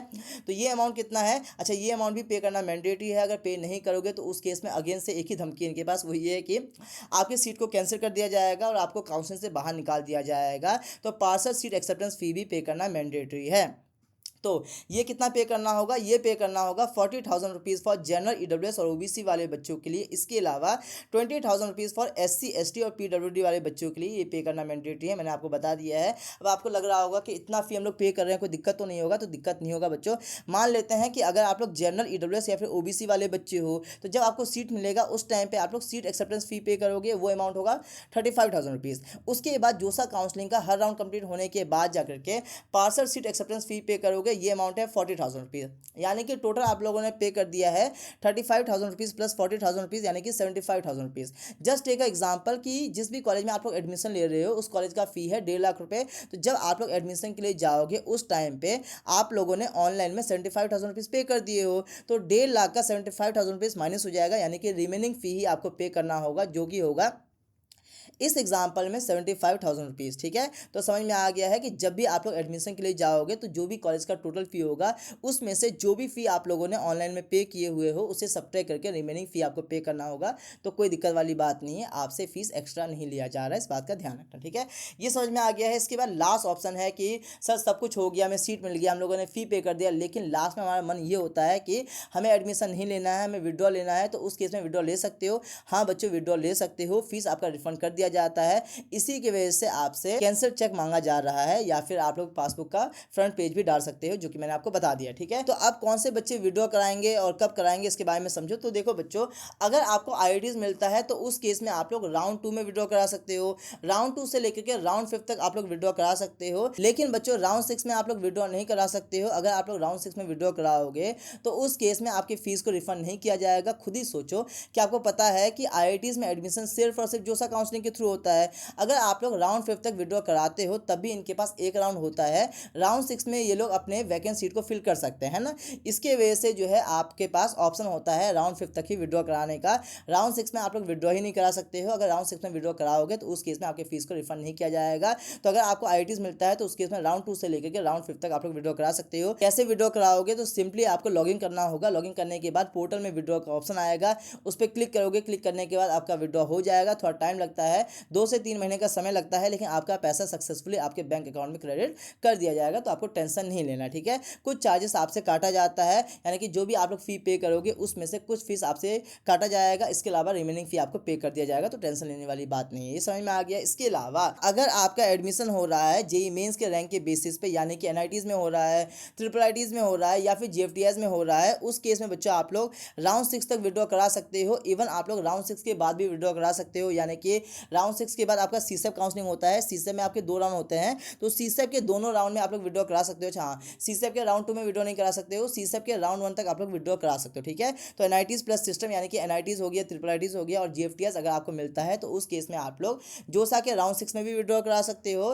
जोसा के राउंड 6 के बाद यानी कि सीसेप के राउंड 1 में भी विड्रॉ करा सकते हो। ये समझ में आ गया है। सेम प्रोसीजर है, कैसे विड्रॉ करोगे। तो सिंपली लॉगिन करना है। लॉगिन करने के बाद पोर्टल में विड्रॉ का ऑप्शन आएगा, उस पर क्लिक करोगे, आपका विड्रॉ हो जाएगा, पैसा आ जाएगा। थोड़ा सा टाइम लगता है, 2-3 महीने का समय लगता है। ये समझ में आ गया है। तो इस तरीके से सारी चीज़ों के बारे में मैंने आपको बता दिया है। बाकी आपको पता है कि अगर आप लोग पार्सल सीट एक्सेप्टेंस फी नहीं पे करते हो तो आपके सीट को कैंसिल कर देंगे। एक ही धमकी है इनके पास, जो धमकी छोटी मोटी नहीं है, बात आपको अच्छे से पता, ठीक है। तो इस तरीके से सारी चीज़ों के बारे में मैंने आपको बता दिया है। यहाँ पे नोट में बताया गया है कि आफ्टर द जोसा seat allocation process if seat remain vacant, जो कि रहता है, ये सीट वैकेंट रहता है, तो उस केस में सीसेप काउंसलिंग कंडक्ट करवाया जाता है। सीसेप काउंसलिंग में 2 राउंड होते हैं और सीसेप काउंसलिंग में आईआईटीज आपके पार्टिसिपेट नहीं करते हैं। ये समझ में आ गया है। इस तरीके से पूरा पीडीएफ के बारे में मैंने डिटेल में बताया है। आई नो कि वीडियो थोड़ा सा लंबा हो गया है, थोड़ा नहीं काफ़ी लंबा कह सकते हैं, लेकिन ये सब जितना डिटेल में मैंने आपको बताया है, ये वीडियो आपका 1 स्टॉप वीडियो है। इस वीडियो को देखने के बाद आपको जोसा काउंसलिंग के बारे में कोई सा और वीडियो देखने की जरूरत नहीं है। हर डॉक्यूमेंट के बारे में, सारी चीज़ों के बारे में मैंने डिटेल में बताया है। होप सो कि आपको वीडियो अच्छा लगा होगा। आपको पता है कि इतनी मेहनत आपके लिए करते हैं, तो इसके लिए एक लाइक कर सकते हो। वीडियो को फ्रेंड में शेयर करना ताकि उनका भी हेल्प हो सके। बाकी बच्चों ऑब्वियस सी बात है, अगर आप लोग अपने रैंक के अकॉर्डिंग बेस्ट से बेस्ट कॉलेज और ब्रांच लेना चाहते हो तो उस केस में आप लोग ध्यान से काउंसलिंग सपोर्ट बाय कर लेना। काउंसलिंग सपोर्ट का लिंक जो है वो डिस्क्रिप्शन में दिया गया है। आप लोग अपने अकॉर्डिंग ऑनलाइन काउंसलिंग सपोर्ट या फिर ऑफलाइन काउंसलिंग सपोर्ट बाय कर सकते हो। हमारा सजेशन ये होगा कि अगर आप लोग ऑफिस पे आ सकते हो तो उस केस में ऑफलाइन काउंसलिंग सपोर्ट लेना, क्योंकि ऑफलाइन काउंसलिंग सपोर्ट में आपको प्रीमियम फैसिलिटी मिलता है, वो भी अफोर्डेबल प्राइस में। तो एक बार एक्सप्लोर करो, आपके लिए काफ़ी अच्छा रहेगा। और बच्चों अगर आप लोग ऑफिस में नहीं आ सकते हो, दूर रहते हो, तो उस केस में आप लोग ऑनलाइन काउंसलिंग सपोर्ट बाय कर सकते हो। त्रिपथ अकेडमी का दोनों ही काउंसलिंग सपोर्ट बेस्ट है, ठीक है। तो इस तरीके से सारी चीज़ों के बारे में मैंने आपको बता दिया है। बाकी पैनिक मत करो, रिजल्ट अभी आया हुआ है, आपका रिजल्ट बुरा रहा है बट कोई बात नहीं, जो हो गया है सो हो गया है। लाइफ में जो भी होता है वो अच्छे के लिए होता है। बाकी बच्चों आपके लिए बहुत ज़्यादा इंपॉर्टेंट वीडियो आता रहेगा।